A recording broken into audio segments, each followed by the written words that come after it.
on Double.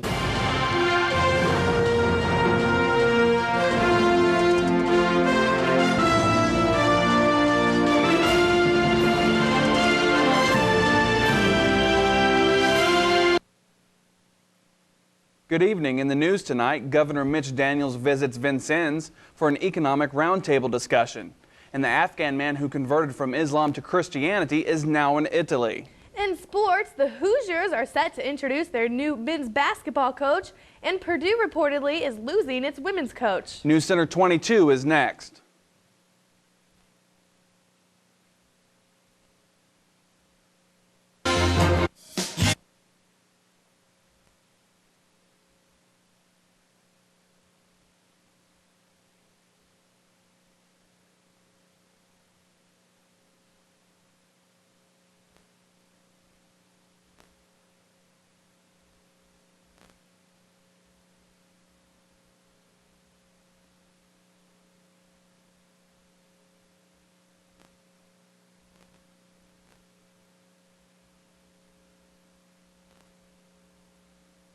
To others, it was a bizarre experiment.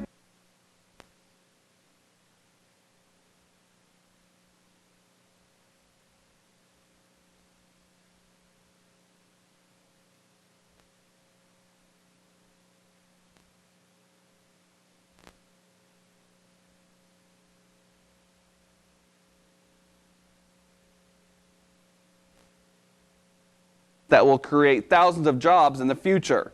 But he says the state still has a long way to go. Indiana officially adopts daylight savings time at 2 a.m. Sunday.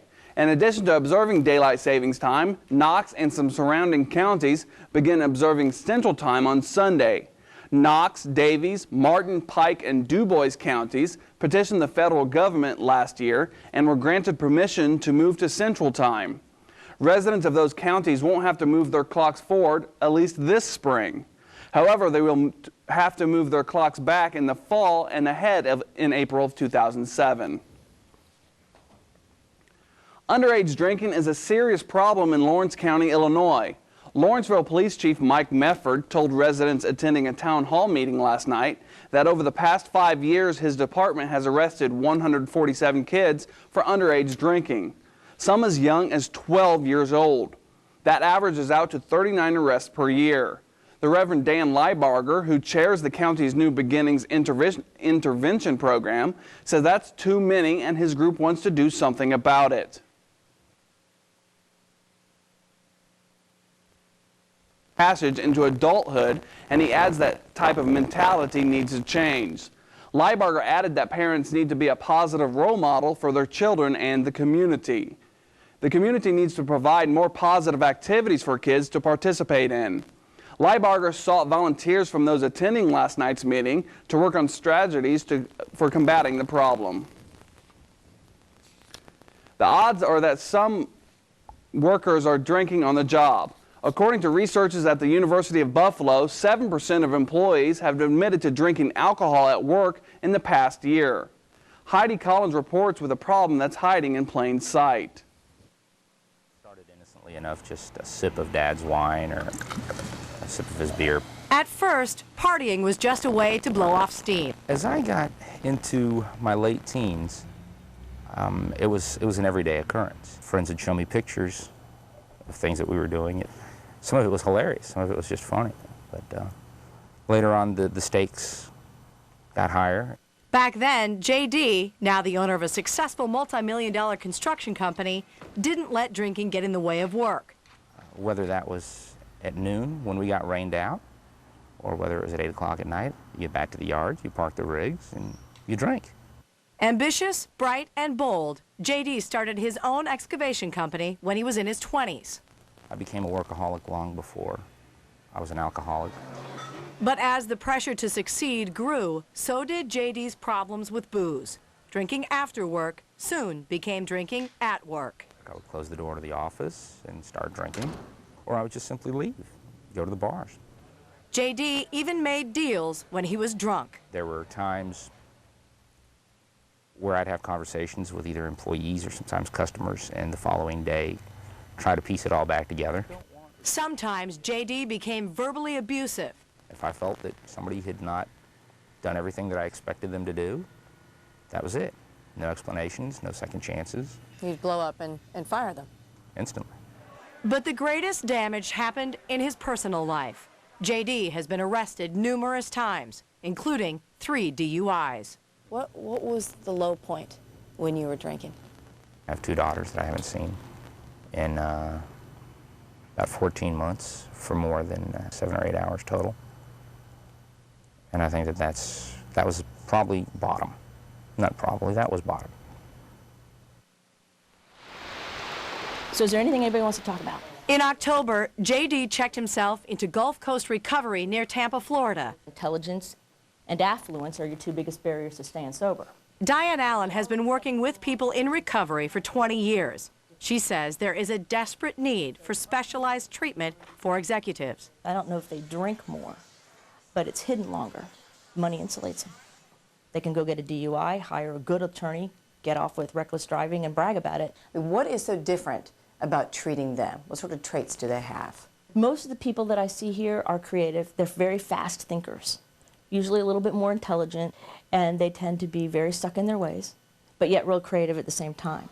They may also be isolated. For the most part, they're at the top of their company, and so they don't have a lot of people to talk to. Here, there is a lot of talking. Along with attending 12-step meetings, executives meet one-on-one with Diane and spend up to 16 hours a week with other executives in group therapy. One of the things your addiction does is it undermines who you are. They're also given homework, writing assignments to reflect on why they drank and what they will do to stay sober. The program is intentionally small, no more than 10 executives at any given time. Alumni like J.D. are allowed and encouraged to check in often. It eats me up because I cheated myself. I lied to myself. But it's not just about talking. What also makes this program unique is its focus on holistic living. Where J.D.'s priority used to be hitting the bar, it's now hitting the barbells.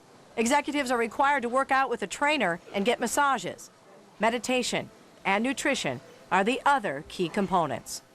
Clean since the end of October, J.D. has lost 25 pounds. What I'm trying to do is have them see that if they have a balance between a mental and an emotional and a physical and a spiritual way of living, that balance comes together in a synergy and makes them more effective people. The program is also specifically designed for people who cannot drop out of work for a month. Executives are allowed to keep in touch with the office. J.D. says every now and then he thinks about having a drink. But ultimately, keeping clean is far too important. Where do you see yourself 5 years? I see myself sober, sane, with my girls. I want to be happy. Heidi Collins, CNN, Tampa, Florida. Knox County Civil War Monument could be restored and reassembled this summer thanks to a $100,000 appropriation by the County Council. Knox County Superior Court 1 Judge Tim Crawley is a member of the Vincennes Knox Preservation Foundation.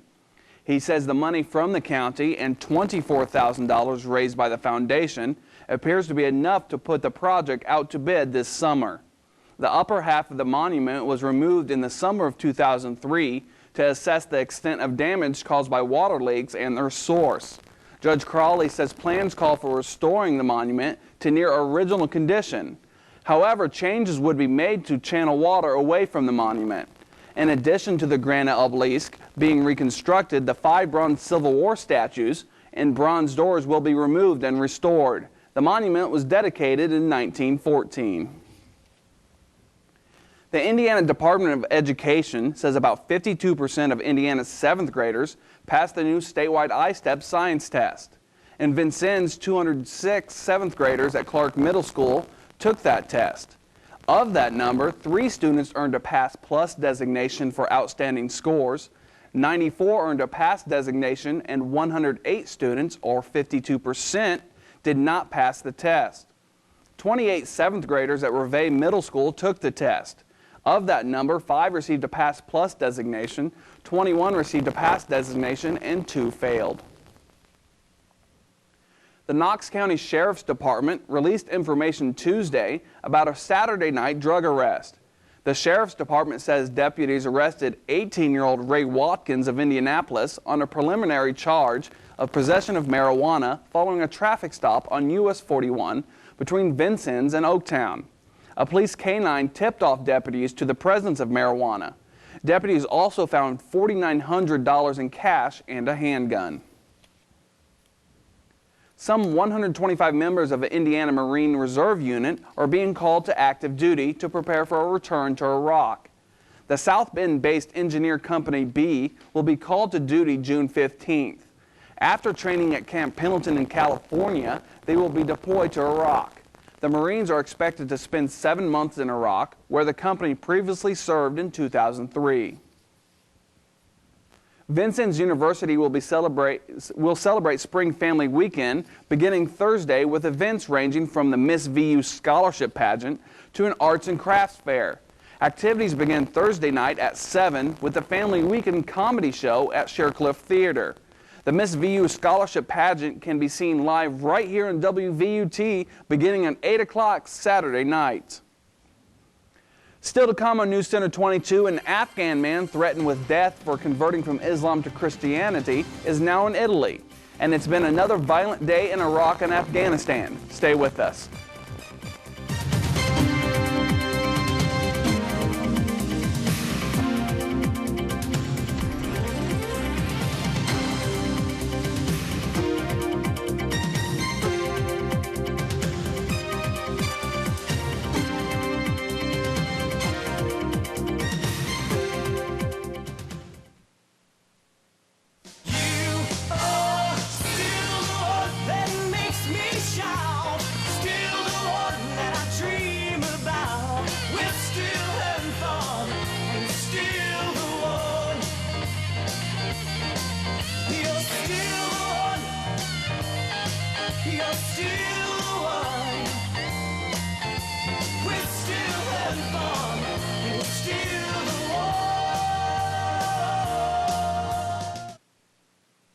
An Afghan man who is facing the death penalty for converting from Islam to Christianity is in Italy. Premier Silvio Berlusconi says Abdul Rahman is in the care of the Interior Ministry after arriving in Italy from Afghanistan earlier in the day. The decision to let him leave Afghanistan is outraging Muslim clerics there. A spokesman for coalition forces says an American and a Canadian are dead after an attack on a military base in southern Afghanistan. The spokesman says 32 Taliban rebels died after the U.S. led a strike in retaliation. He says it was the largest firefight in 5 or 6 weeks of escalating skirmishes. Police in Baghdad aren't clear on a motive yet in another bloody assault. Gunmen arriving in 5 black BMWs stormed a trading company in an upscale neighborhood this morning and killed 8 employees. 6 others were wounded. Police say the attackers were wearing civilian clothes but don't know who they are. Survivors say they claim to be government agents.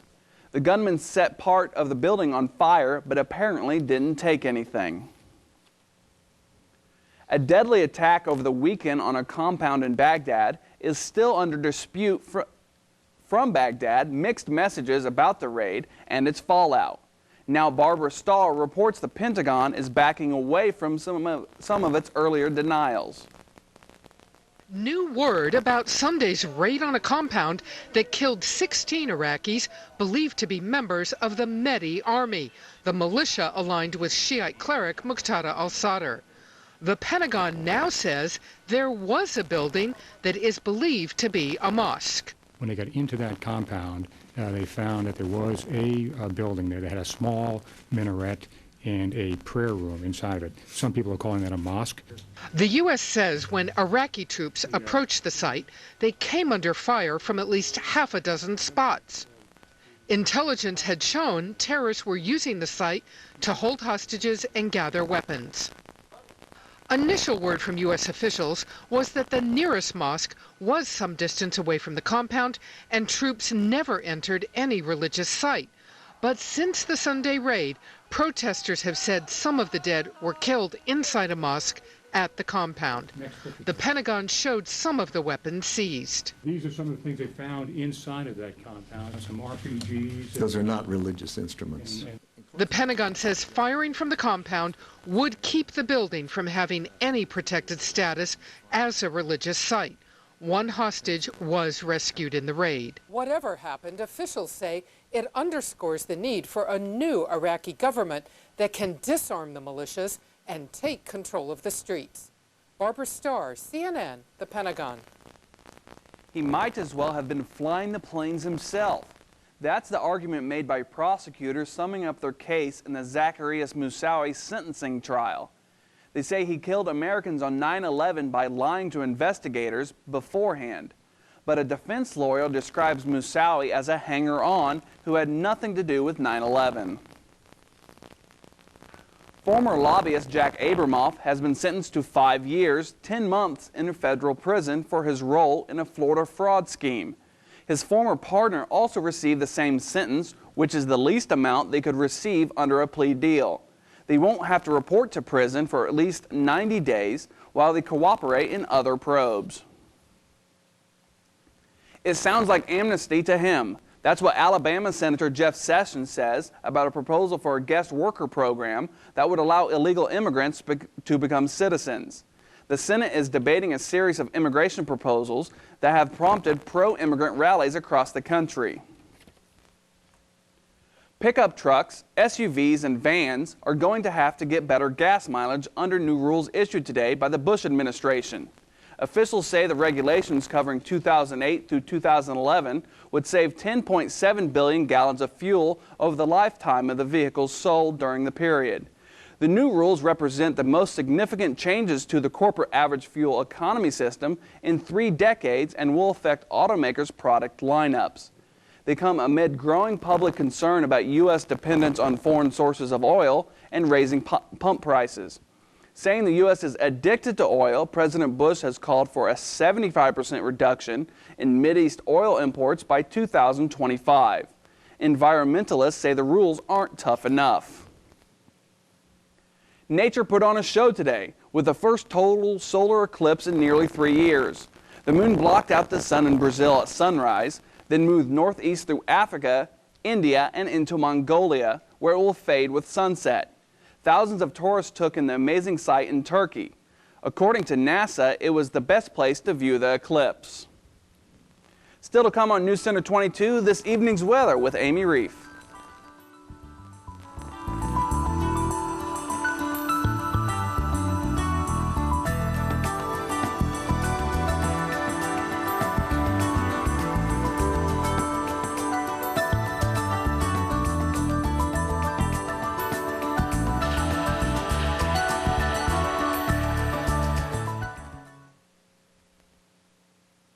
Tune in to WVUT this Wednesday night. At 8, Story of One traces the history of the numeral 1, including its effect on civilizations. The program also investigates the derivation of modern numbers and the impact of the use of 0 on Roman numerals. The New Medicine at 9 reports on medical treatments that combine high-tech tools with non-traditional practices. Also explore the importance of a patient's mental health, lifestyle, and support systems. Wednesday night on WVUT. Well, Amy, the temps are rising, but it looks like rain is coming as well. Temperatures are rising. In fact, some parts of the nation actually 16 degrees warmer than yesterday. I'll tell you about that in just a moment, but rain is on the way. Good evening, everyone. As we take a look outside, we currently have cloudy skies and 55 degrees. Wind is out of the southeast at 6 miles per hour. Humidity is at 57%, and the barometric pressure is at 30.25 and falling. Now let's take a look at some area temperatures. Princeton, Indiana, partly cloudy, 54 degrees. Sullivan, also partly cloudy at 54 degrees. Over in Illinois, both Lawrenceville and Robinson under cloudy skies and 54 degrees. Now let's take a look at our national temperature map. Cool temperatures out on the west as they continue to hold on to the cloudy skies, the rain, and the snow. Currently we have Ely, Nevada at 37 degrees. Now in the south, things are starting to heat up quite a bit. Much warmer temperatures than yesterday. In fact, Atlanta, Georgia is 16 degrees warmer than it was yesterday, currently at 73 degrees, and Corpus Christi, Texas at 78. Now let's take a look at our national temperature map, our surface map. In the northeast, fair conditions and sunny skies, but behind that in the Midwest, we have some low clouds and some fog advisories, also the threat of some thunderstorms, which I'll tell you about in just a moment. Down south, we have some scattered showers pushing through Florida and some heavier thunderstorms all the way from Texas up to Oklahoma. Now, they're going to be continuing to push their way out over this evening, but a second round of showers is on the way, producing possibly some tornadoes, some damaging wind, and some large hail. Out on the west, we have some few low-pressure systems, and they're going to be continuing to push their way east overnight. They're going to be the ones responsible for the moisture that we're going to be getting over the next couple of days down in Texas and up in the Midwest. Now let's take a look at your national temperatures, your national forecast. Tonight, partly cloudy with a low of 40. Tomorrow, partly cloudy with a high of 64. Tomorrow night, thunderstorms with a low of 57. Now for your extended forecast. Friday, thunderstorms with a high of 68 and a low of 47. Saturday, partly cloudy with a high of 57 and a low of 43. And Sunday, chance of rain with a high of 66 and a low of 58. And Kurt, that's a look at your weather. Thanks, Amy. Still to come on Newscenter 22, the Hoosiers introduced their new men's basketball coach, and the women's Final Four is set. Kristen Miller will have the details coming up in sports.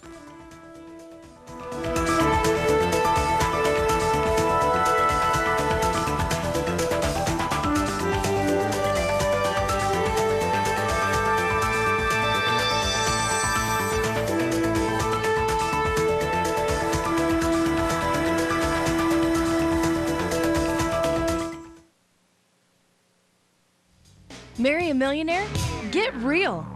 Real college, real experience, real careers, really fast. Vincennes University Preview Days, April 21st or 22nd. Register at vinu.edu.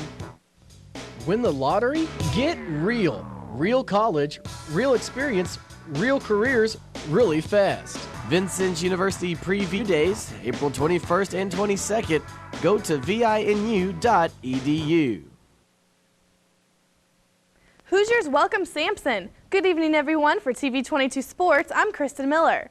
Oklahoma basketball coach Kelvin Sampson is headed to Indiana. Sampson told his former players about his decision yesterday, the same day Hoosiers players also learned of the pending move. IU has been scheduled a press conference this afternoon to formally introduce Sampson. The 50-year-old Sampson replaces Mike Davis, who went 115-79 in 6 seasons as head coach. Sampson leaves Oklahoma amid an investigation for possible recruiting violations. The NCAA is looking into more than 550 phone calls to recruits by Sampson and his assistant coaches. Purdue's Christy Curry has agreed to become the new women's basketball coach at Texas Tech. The Lafayette Journal and Courier reports Curry is scheduled to meet with Purdue's players this evening to inform them of her decision. Curry formally interviewed for the position Tuesday in Lebec, and along with her husband assistant coach, Kelly Curry is scheduled to fly back to West Lafayette today. Curry would replace Marcia Sharp, who resigned after 24 seasons with the Red Raiders. In 7 seasons at Purdue, Curry complied a 179-51 record. She led the Boilermakers to the 2001 Final Four, losing to Notre Dame in the national title game. The NCAA Women's Final Four is looking a lot like the ACC semifinals, with Duke, North Carolina, and Maryland still in contention for the title. The Blue Devils earned a trip to Boston by escaping with a 63-61 win over Connecticut in the Bridgeport Regional Final. Allison Bales dominated inside with 15 points, 13 rebounds, and 8 blocks. Bales also put Duke ahead to stay by hitting a pair of free throws before blocking a driving Renee Montgomery on the Huskies' next possession. North Carolina earned a Final Four berth by downing Tennessee 75-63 in the Cleveland Regional Final. Ivory Lotta had 20 points, 9 assists, and 4 steals 2 days after providing the game-winning layup in a 2-point victory over Purdue. Camille Little added 17 points for North Carolina, which will play ACC rival Maryland Sunday in Boston. The Terrapins handed the Tar Heels their only loss of the season. Duke will take on LSU in the other semifinal. South Carolina is 1 victory away from becoming the second team to win back-to-back NIT titles. Ronaldo Balkman had 23 points, and Terrence Kinsey added 21 as the Gamecocks whipped Louisville 78-63. The Gamecocks will take on Michigan in tomorrow's title game at Madison Square Garden.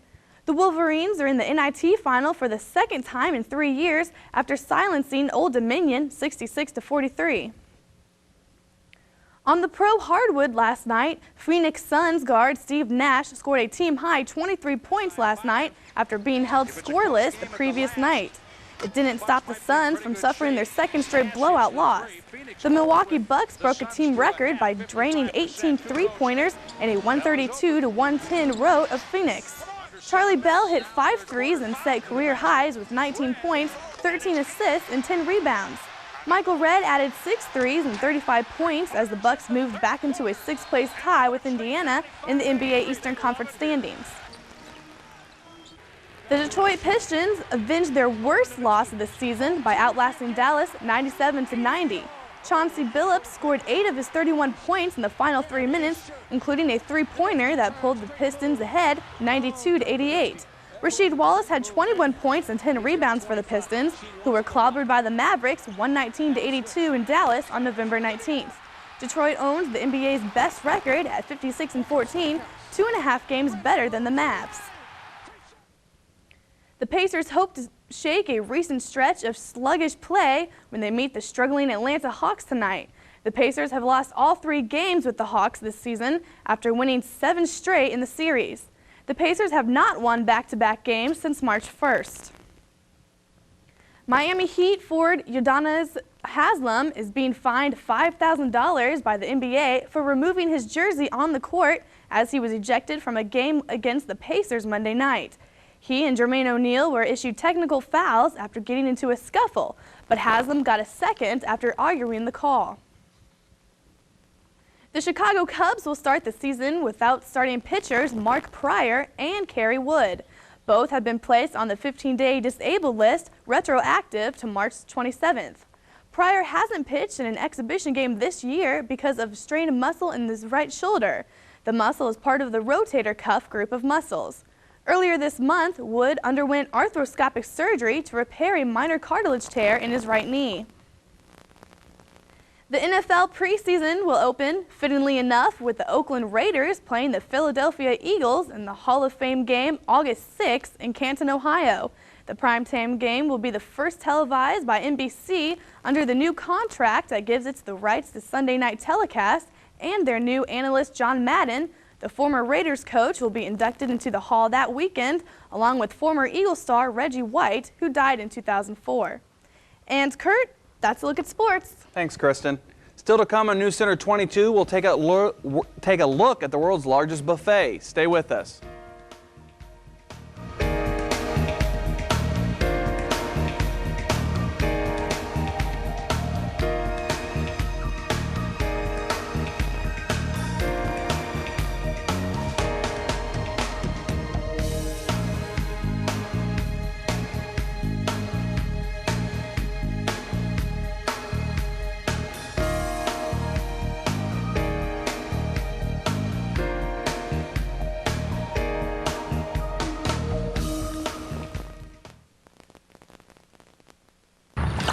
A journey begins with a single step.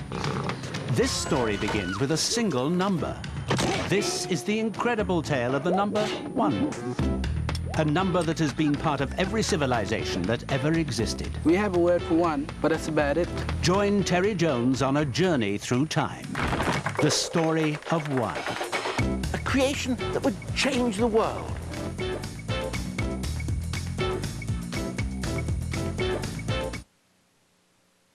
The maker of Alka-Seltzer antacid tablets has set a record for the world's largest buffet.